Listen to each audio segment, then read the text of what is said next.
with nationals coming up, who are you actually looking forward to fighting? Hmm. Well, there's a lot of people I haven't fought, so those are fights I'm looking forward to. You're going to get me in trouble with this question because if I I know. don't name someone I should name, I'm definitely going to get it. Steve, thank you so much for joining me today. I'm really excited to talk to you. And I hear that a congratulations is in order for now taking the #1 top spot at for Lightspeed. Thank you, Joe. My pleasure seeing you again. Pleasure talking to you.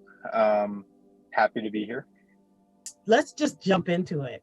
So when you found out like that you were kind of the person to beat, what was your feelings on that? So, I mean, it wasn't quite clear that there were going to be enough points at that last tournament to topple Rob Chan. So that was a bit of a surprise. That was fun. I mean, I'm competitive in a couple leagues, but Lightspeed has been like one of the first leagues that I've participated in. So it's exciting. I didn't get to fight Rob in this tournament. I've actually never met or fought him before, but Tony was in the tournament and he's a master too. So it definitely made for an exciting night. So I'm grateful to be in the league. Oh, that is great. And Rob is amazing. So it's going to be great when you meet him. I'm now really excited to see that fight. And now that you're #1 and nationals are right around the corner, is your training strategy any different because of this? Well, so I would say that probably last year my focus was just going to as many different practices as possible and just trying to fight as many different fighters as possible. I feel like that probably added a lot of versatility to my tool chest and just kind of made it easier. You know, sometimes when you're going to tournaments or meets and you don't know anyone, that just kind of adds to the anxiety of the day. And so getting to know as many people as possible really helped like taper that down. So that was my strategy last year. This year, I'm really focused on my holistic health. I'm eating well, I'm exercising, going to the gym. If anything, I'll try to hit the gym more, do a little bit more cardio. I find, especially tournaments, the big challenge for me is just after fighting, match after match, person after person, I'm just like exhausted by the end of the night. And so, Yeah. just working on my stamina. There's a lot of young people in Lightspeed, especially, who have like limitless energy. So that is very difficult to deal with. I Yeah. guess one of the benefits of like being just a little bit older than the youngest people is that we could draw on like experience or tactics a little bit more than just like limitless energy. So Yeah. yeah, I just have to amp up my stamina, I bet. Okay. Well, that's a good strategy. I know me personally, I'm doing the same. It's a lot of being at the gym right now, trying very hard to to be able to keep up. Um, with nationals coming up, who are you actually looking forward to fighting? Hmm. Well, there's a lot of people I haven't fought, so those are fights I'm looking forward to. You're going to get me in trouble with this question because if I I know. don't name someone I should name, I'm definitely going to get it. But like just thinking about the obvious choices, I mean, you were my final match last year, so you're definitely someone that I'm keeping in mind.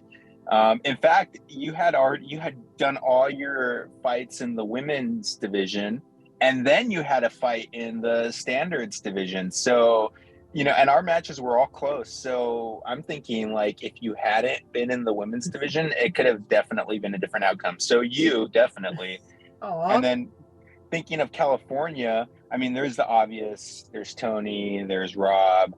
Um, there's Haru. I don't think there's anyone in Lightspeed that's faster than him. So he's definitely a tremendous challenge every time I fight him. Um, Thinking about Texas, there's Dakota Eggert. He's a very disciplined fighter. I've never sparred or fought with him, but I have seen a couple of his fights, and he's disciplined and tactical, so that'll be interesting. There's Selassie. who's a straight up brawler. In a lot of ways, we have similar fighting styles. Forgive me, we can be fast, we're quick, we have a little bit of strength, and we're both like omni movers. We're not typically, back and forth, back and forth. We're utilizing a lot of the ring space. So I did spar with Selassie. It was exhausting. And yeah, and he got second last year. So he's definitely a big challenge. There's a lot of fighters in Oregon I haven't fought. And then there's probably some surprises out there. In Virginia, there's Asher Trask. He beat me in the pools, and he's like, I think he's like 17 or 18 or something. So, that's someone I'm keeping my eye on for sure. Yeah. That sounds like such a fun fight card for you there. And then there's a part of me that's like, oh, that's an exhausting fight card as well. Now I do want to talk about your style, because you, as you mentioned, you and Selassie, you think that you two have a very similar style. And I did have a chance to fight both of you guys last year. I remember when I fought you, one of the warnings I got, because I had never fought you, I'd never even met you. And I remember Trish came to me and said, don't take his aloof start as anything. He is going to come out harder than you expect, but he's going to be very just casual at first. And it reminded me, the way you start each like round reminded me of like a conversation where you're like, yeah, I guess we could do this now.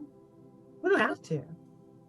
I guess we can. And then you would just go in for the kill every time. And it was such a different, because your pacing was so different. It was so unique to fight against you. And like I said, I know that was definitely something that Trish had also picked up on, because that was the one thing she warned me about with you also, was watch his pacing, because he has this tendency to let you think that he's going to be very casual, and the next thing you know, you're hit. So be on guard for that. And so what do you attribute that to? Well, so I try to be very focused, and not focused on necessarily what's happening, but focused inwardly in my fights. And that can come across as aloof, I suppose. But the other part about that is, like, a big part of my strategy and tactics, depending on my opponent, is I want them to underestimate me. And that's like not necessarily something that's specific to saber fighting. That's been really beneficial for me professionally, throughout my life. I can be, I don't know. I want people not to get a good read on me, because that just means, I could find advantages in whatever situation I'm in.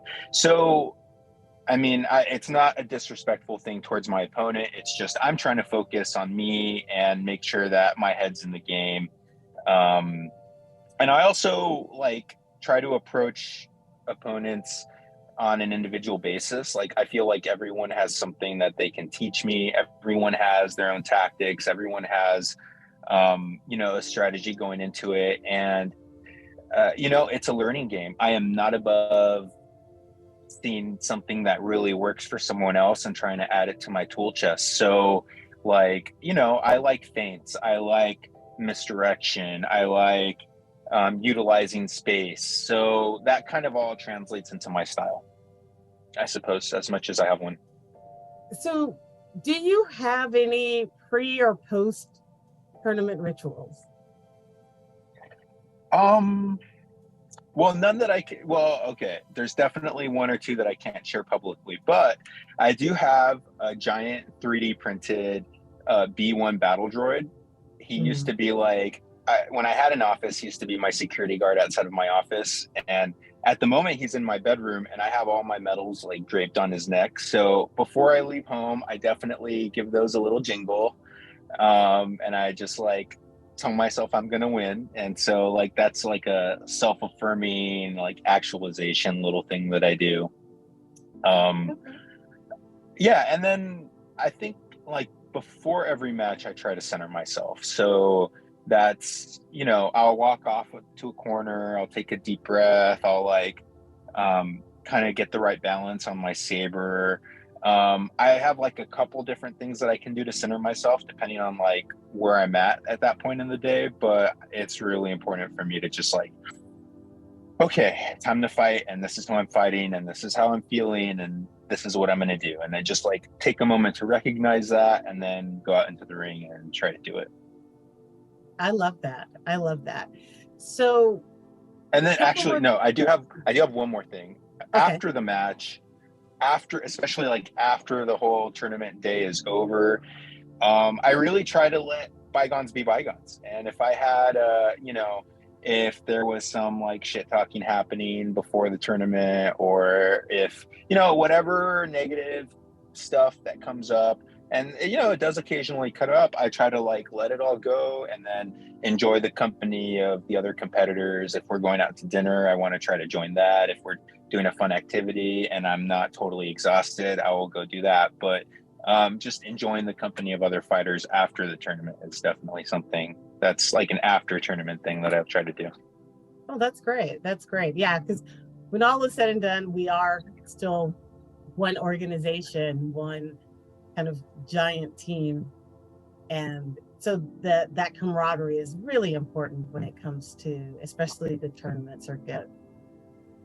Steve, I am so excited to see you in a few weeks. I wish you the best in training for the next couple of weeks. You are definitely going to need it, as being, how does the saying go? The king is dead, long live the king. So yeah, exactly. So it's a very temporary condition. There's there's a ton of really tough fighters in Lightspeed, and it's very likely or possible that there'll be a new champion after the Nationals. So, it's great that it's me right now, but it's not going to be me for very long. And I'm looking forward to the fights, and I'm looking forward to add to my arsenal. Yeah, these are some of the best learning experiences as far as kind of picking up different steps from each other. So, like I said, I'm looking forward to spending some time with you to kind of get a feel for your fighting style again. I look forward to seeing you in a match and hopefully fighting against you in a couple of matches as well. Likewise, absolutely. I'm looking forward to tangling with you, Joe. It's going to be great. Well, thanks so much. I'm not going to take up too much more of your time. Have a great evening. Thank you so much. And again, congratulations on being at this moment, the King of the Mountains. And I wish you a long and continued reign. How about that? Thank you. Oh, I appreciate that.